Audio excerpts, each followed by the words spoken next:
little overview of most of the responsibilities of the Board of Health. But like Paul had said, we do work very close with the building department on a lot of issues. We do enforce the sanitary code. We do housing inspections. We enforce the food code. We do restaurant inspections. And then we do a lot of other things that help hopefully prevent chronic disease and keep the community safe and healthy. We have several grant programs that we're currently administering through the Mass Department of Public Health. We have a mass opioid overdose prevention grant. We have what's called the Mass in Motion grant, which is hopefully to help make the community a healthier place by creating access to fresher foods and access to the ability to live a healthy lifestyle. Work a lot with the community gardens, Walk Medford, Farmers Market, those type of initiatives. We also have a prescription drug abuse grant targeting high school kids, really trying to stem this opioid crisis that we're into right now by getting kids not to start fooling around with prescription drugs in the first place. So we're targeting high school kids. There's actually going to be a really cool program. If you have kids in high school or you know folks who do, we're going to be doing a program here in City Hall at the end of May, beginning of June. It's going to be like 4 or 5 days that we're going to have it open. It's called In Plain Sight. And we're going to recreate a bedroom, a teenage bedroom here in City Hall, and have parents come through and see what they don't see. And you'd be surprised what's in a teenager's room and some of the clues and some of the things that you may not realize that actually may be parts of drug paraphernalia or indicating that there's an issue going on with your child. So we'll be promoting that. Part of that too, this Saturday we'll be doing a drug take-back day in the parking lot of City Hall. That's to encourage people to please clean out your medicine cabinets, basically before someone else comes in and cleans them out for you. We find a lot of ways, that's one of the ways that teens have most access to prescription drugs, is through their parents and their grandparents' medicine cabinets. And you may not even be realizing that some of your medication is missing. We do, of course, flu vaccines to prevent the spread of flu. We also follow infectious diseases within the community and make sure folks are taking the meds and doing the right thing. So we'll follow tuberculosis cases and any other cases that were notified by the state. I don't know if you've heard about recently the E. coli issue with the chicken and rice situation. The last 2.5 weeks we worked with the Mass Department of Public Health on trying to investigate and figure out the E. coli breakout with all of the chicken rice. It wasn't just Medford, it was all of the locations throughout Boston. So that was quite an interesting thing. And it's all good now. They're back open and they're all good. They're going to be taking some great measures going forward. Trash rats, absolutely. You know, I know I live in Lynn, got the same issues with trash and rats, and it's a tough problem to deal with. But absolutely, having open trash containers out there, trash bags. If you don't have a food source for the rats, you're not going to have the rats, right? So that's the issue that we need to get to. So call me. Get on it. What else? Any other questions? Emergency preparedness is another thing that we do. Basically, that all came about. Boards of Health became involved in emergency preparedness after 9/11. And a lot of funds started coming our way all of a sudden through the feds and through the state to do emergency planning. And if there's an anthrax outbreak or if there's a bioterrorism, how are you going to get medication to everybody in your community within 24 hours? So those are the types of plans we're trying to do, to come up with dispensing sites where we'd actually have folks be able to come through and grab medication quickly. So that's part of the planning we do. Of course, since then the money has dwindled from the feds and from the state, but we're still working at it. We're still doing those plans. We're actually part of the Mystic Valley Emergency Preparedness Coalition with the other public health directors in Melrose, Wakefield, Malden. So yeah. Questions? On that chicken and rice guys thing, could you just give us an update? Like, how do you feel confident about eating there? I mean, what's the story? I feel very confident about eating there right now. honestly, as most confident as I've ever felt because of what they've gone through. They've really, unfortunately, learned a tough lesson, and now they have employee health policies in place. And so the E. coli outbreak, part of what it is basically is one of the workers, we presume this is how it happened. That never came back positive. We didn't have any positive results on any of the employees. We don't really know. But the presumption is, at one point, one of the employees was sick, came to work, handled the food, okay? And that's how the food became contaminated. And whether the food went from Medford to Boston to wherever it went, that's how the thing spreads. So we tested every single employee twice. They had to come back with a negative sample twice. And most of them, they all did. So, but because of that too, a thorough cleaning was done, their policies and procedures were reworked. Like I said, now they have employee health policies in place. So they're at a higher, way higher standard now than they were prior to this happening. Unfortunately, this had to happen, but for that to occur. But they are at a much higher standard now. So I feel very, very confident now. Yeah. So. The employee probably came to work because they don't have sick days. Well, yeah, you know, unfortunately, that's an issue. You know, and we have to tell when we find out if they do go to the doctor. The only way we will find out is a person who has one of these, you know, intestinal issues actually has to go to a doctor or the ER and have a sample taken. You know, if they waited out at home and just get through it, but if they had the sample taken and it comes back positive, then that information is reported right back to every local board of health that you have one of these infectious people in your community. And if they're a food service worker, you know, we get right out there and we say, sorry, you are no longer able to go to work. And that's really hard because some of these people, they don't have sick days. They don't work, they don't get paid. And you have to tell them they have to miss almost a week or more of work. It's not easy for them. Yeah, absolutely. But that's what they have to do. So. I appreciate the speeches, and it's great to have department heads here. Instead of me holding a camera, the mayor said we'd have public access where I think your messages would get out far greater. Do you know anything about that? No, I don't, unfortunately. The mayor said the end of April, and here we are. Yeah. So it'd be better than me holding a camera. Yeah, I know. Hopefully you get my good stuff. I got your good side. Yeah. Mr. O'Connor, you might find this thinking way out of the box. Your presentation, however, bearing in mind that no one is born and grown up to aspire to be an alcoholic or an opiate drug addict. But however, since when I was a child watching Lawrence, well, the next commercial would be drink Geritol, which means we're weaned on aspirins or whatever. So it's no small surprise that we have a major problem, not just in Medford, but Chelsea and Winchester, and the mountains of Vermont. Right.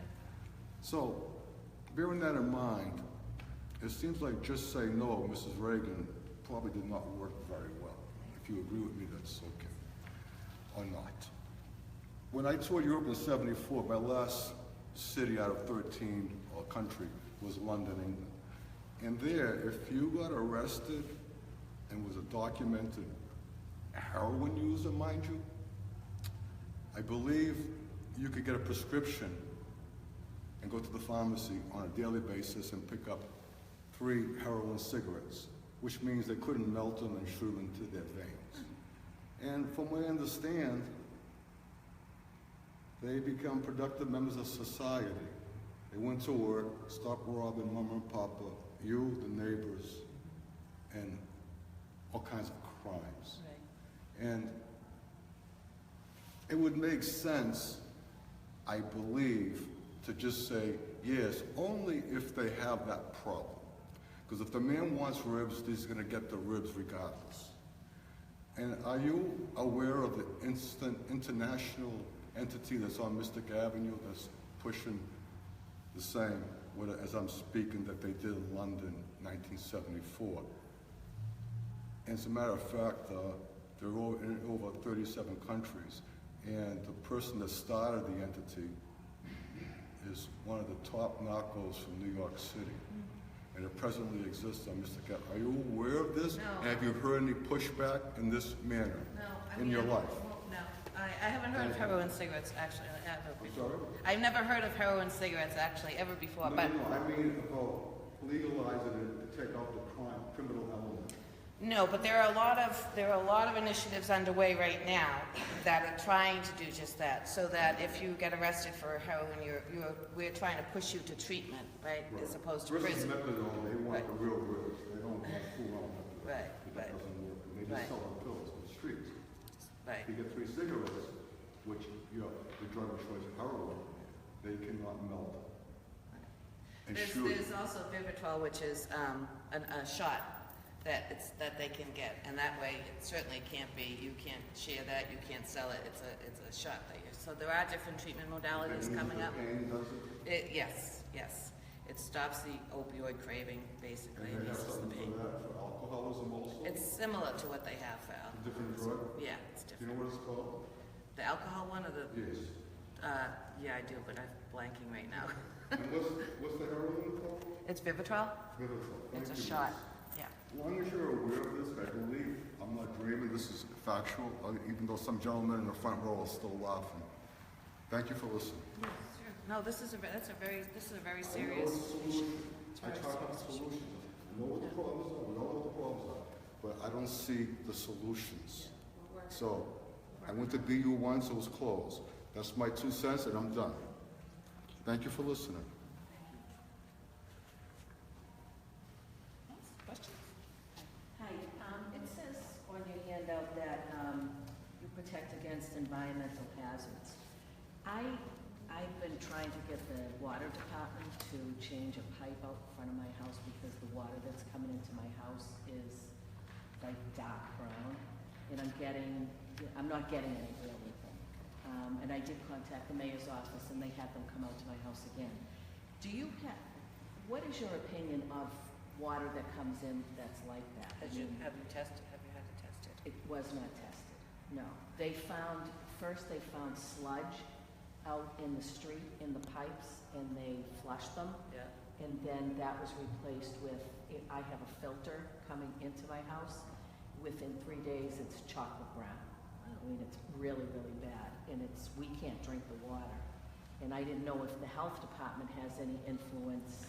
We don't have testing equipment or available, we don't have that kind of equipment, but I would suggest that you have that water tested, absolutely. By an independent, okay. And who would test that? It's on a state level that goes, who tests that water? You would get a private person in to do the testing for you, and then whatever that report is, then you know. And then we can take action based on that. But say it was just rust. I mean, is that acceptable to have that? Depends on the levels. Yeah, oh, it does, okay. That's Okay. what you need. Thank you.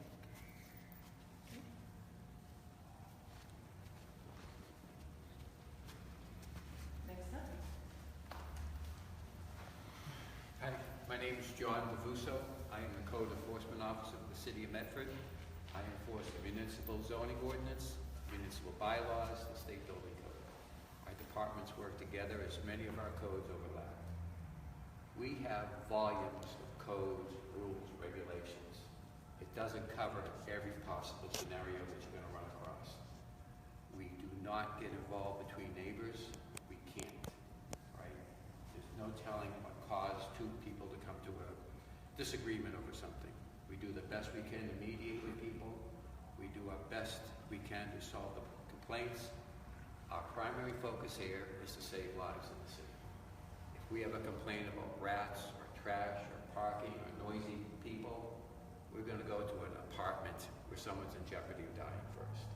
We will certainly get to all of the complaints as they come in. It just takes some time. What we do when we go to investigate a complaint, we make contact with the owner and or the tenants, depending on who it is. We give them a written notice, inform them of what the complaint is and what the violations are. If they don't comply, we issue a citation, we take them to Somerville Court. Some of our cases could easily go on for years before we get a resolution. It's not just go over there and tell them to stop it. It just doesn't always work that way. We do what we can to intercede on everybody's behalf. Nobody wants that rats next door. They want to run around the house. We get that. We'll do what we can. We've put out rat flyers in 17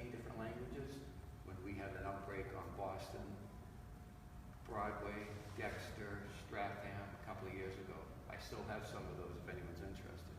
We get involved as much as we can to intercede on your behalf. Does anyone have any questions? Come on. You do a good job. We try. That's what I want to say. Mr. Bavuso. Yes. All my deals Rick, with isn't you- it? Sorry, Andrew Castaneda. All my deals with you and the people I have known that dealt with you, they commend you for doing outstanding work, and you've always been a true gentleman. Thank you for your help. You've been talking to my mother. Anybody? We're the tough crowd. We like you. Anyone have any questions, any concerns they want to bring up? John Bavuso for mayor. The rats are an issue. I mean, Medford is a low-lying community. We have a university, we have several restaurants, we have people that put trash and garbage out in bags. The rats will come, right? They will. The only thing we do to get it prevented, the mayor started that green recycling bin, which are rodent-proof. You will see gnawings around them, whether it's rats or squirrels, we can't tell. We're trying. Not everybody has the containers. Not everybody is adhering to the rules. A lot of people still throw trash out of their windows, out of their car. We find it. We see the rats. We know they're there. What happens is, I leave at 4:30 in the morning, so it's dark. They have functions in the church or the school. When they leave, it's dark. The lights from the cars scare the rats in the enclosure where the trash is. You can see them running out. And how they're dying is something else. I can't believe they're all getting hit by a car. They're dying right in the street, they're dying in the driveways of people's homes. All of the food establishments, schools, have to have a rodent or an extermination program with traps outside. You might see some of the black boxes around City Hall or some of the restaurants. Sometimes they're disguised as rocks, so you don't know that they're there. The rats will eat the poison, go somewhere and die. I'd rather see a dead rat in the street than a live one. But I haven't seen any around, but I'll take your word for it. we do treat for them. We do live here. Rats, squirrels, mice, chipmunks, everything's here. Groundhogs. So, bed bugs. Another problem. Anyone else? Yeah, I just wanted to know, I was walking down Fell Street, and I saw some violation, looked like parking tickets, but they were stuck into people's brass mailboxes. What street was it? Charles Street and on some of the street corners up on Beacon Hill. And I happened to glance at one closely, and actually it was a violation not for parking, it was to the household or the landlord for open rubbish containers violation of some sort. So I presume we must have some sort of code in Medford, and I'm not sure how many citations have been issued. I don't believe that we have an open container violation. Probably a beacon street. Or, you know, a rubbish bag that's ripped apart by a rodent, Yeah, that type of mentality. if there's a bag on the ground that's ripped open, we will go talk to the owner. That's improper storage of trash. I do believe that the bags are approved. Yes, the animals and the dogs can tear them open. If they're spreading it out, that's not acceptable. That's trash. It is going to attract animals, right? We want to do that. People keep it everywhere. We find trash in barrels, bags, in the trunks of their cars. It's something we work on. So I don't believe that we cite for open containers. I know Somerville does, but I don't think we have that. You don't have a violation of that type of ordinance as far as you know. There's no such ordinance against. I'm not aware of one for having a container open. Thank you. I'm sorry, like, I'm a Medford resident, the only containers I have are green bins on wheels, and there's a lid on it. So, are you saying that people do not put the lid on top of their trash and they leave it open, and that's how these rodents get in there? Is that what you're saying? Sometimes it blows open. Okay. Sometimes people walking down the street will open your trash and throw something in, or scavenge through looking for cans for the nickels, and they'll leave Yes, it open. actually, yes, so now I see what you're saying. So it blows open, and you're right, if people aren't home from work, they're not able to keep track of that. Right, sometimes it's over full, it doesn't shut all the way. And what do we have to say about people who are scavenging through the neighborhood, opening, going through garbage, people's garbage to collect for recycling items or items in general. What's our policy here in Medford? To tell you the truth, that is prohibited in Medford. Honest to God, I feel bad for them, right? They're pulling out nickels to feed themselves. So, could I stop them and issue them a ticket? Of course I could give them a ticket. It would never go anywhere. They'd go to court, the judge would say, are you kidding? Do you know that it's going to feed them? Is that, you know these people personally? Is that? I don't know them personally, but I've seen them there, and that's just my assumption. Maybe it's a wrong first impression. You know, well, that's the way I felt too, but it just so happened that I was passing the person who collects on my street, and they live in a very nice duplex. I can't say, you know, what their home is on the interior or what their, but I was surprised. I wasn't thinking that it would look like that. No, the last gentleman I dealt with that collected cans was for food. Okay. He's since passed away, but that's what he was doing.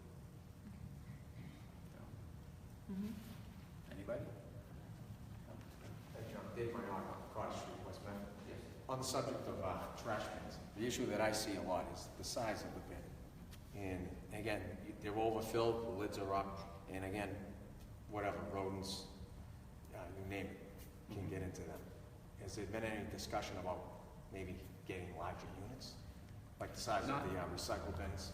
I mean, you think it would be opposite? Yeah, not larger units. The idea is to try to increase our recyclable outflow and stop the trash, right? Because the recyclables is better for the environment, right? We don't want to throw everything in dump. When we recycle it, it's better for everybody. You can get another bin. You can rent one or buy one. At a cost. Right, at a cost. Or you can buy the green Medford trash bags. I've seen them also. Yep, also the $2 each. You can buy those. Not everybody needs 2 bins every week. But how much is the extra bin? I'm sorry? How much is the second bin? I'm really not sure, but you could check with our public works. They can tell you. My neighbor has one. I think it might be $50 for the extra bin, trash bin. Just $50 once you pay? No, per year. Oh, you have to pay $50? I think it's per year. So. Honestly, not. But don't quote me on Yeah, that. and I came from another state, and they literally had the rubbish bin. It came in 3 sizes, and so people who are like seniors, they'd use half of that. You know, I mean, I'm not a senior, but my husband and I, we don't even use a full bin.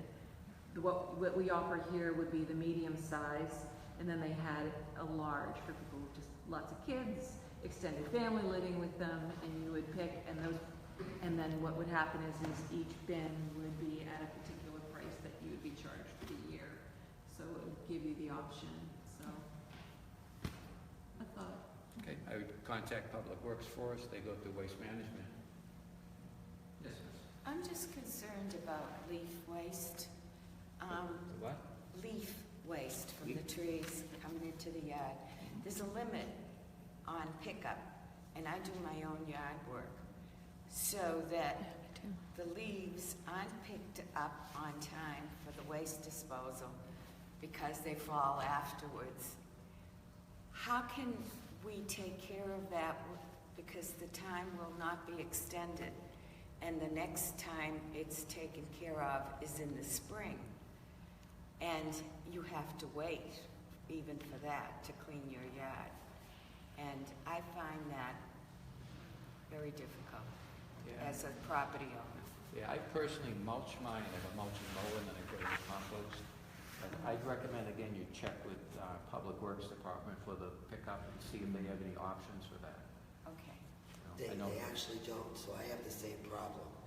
Because in January, they set the schedule, and you don't know what the weather's gonna be like, Exactly. right? Absolutely. So, I think it was, not last year, the year before, I think they all came down and leaf pickup for the year was all done.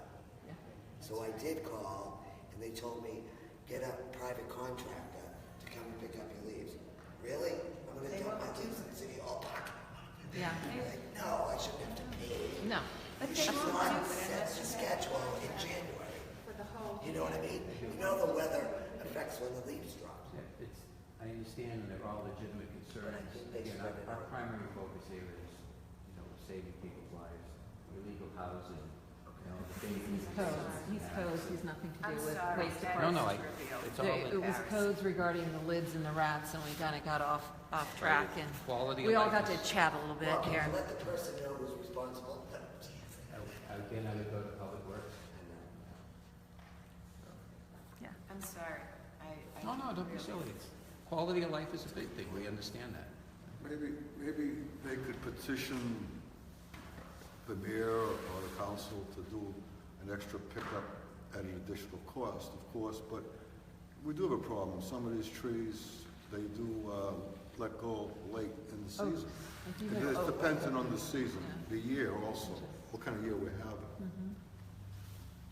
I don't know how much it would cost, how much they raise our taxes, but it might be worthwhile. We'd certainly talk to some of the city councilors, maybe on heavy leaf years, they could have an extra pickup. I'm not gonna do that, I have my own agendas, but these ladies maybe wanna pitch in and do some of the work for the city themselves.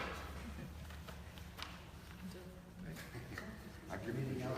You're in charge. Nothing with codes, no? Thank you.